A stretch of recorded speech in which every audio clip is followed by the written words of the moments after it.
soaring rental prices are a hot topic in many cities, and politicians are under increasing pressure to take actions. As a result, many places worldwide have or are toying with the idea of setting limits on the rent that property owners can charge. Proponents argue this makes for a fairer housing market and ensures that low and middle-income households are not squeezed out. While this may seem a sensible way to address the problem, rent control actually has negative long-term consequences. As everybody is aware of, economists rarely agree on anything. But amongst the things economists actually agree on is the long-run negative effects of rent controls. Swedish economist Assar Lindbeck once wrote that next to bombing, rent control seems in many cases to be the most efficient technique so far known for destroying cities.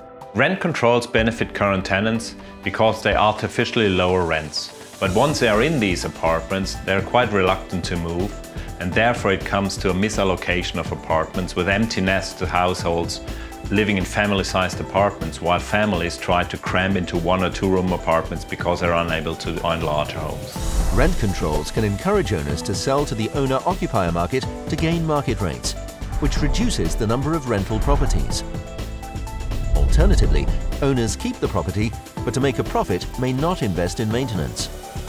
This leads to deterioration of the property and detracts from the comfort of tenants, unless they themselves pay the upkeep. A historical example of the negative effects was the deplorable state of much of the housing stock in East Germany, which was revealed to the world after the Berlin Wall fell. That's one of the results of 40 years of state-controlled rents. If similar policies were to be adopted again, there is nothing to suggest that this time its impact would be different or less dramatic.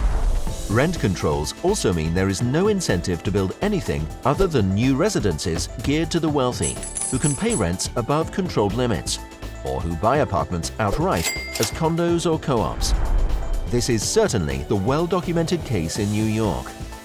Despite rent controls being clearly bad economics, they are incredibly popular with one sector, today's sitting tenants, because they get, in exchange for their voting power, a benefit with the negative consequences only being visible 10-20 years from now, when deciding politicians will not be in the office anymore.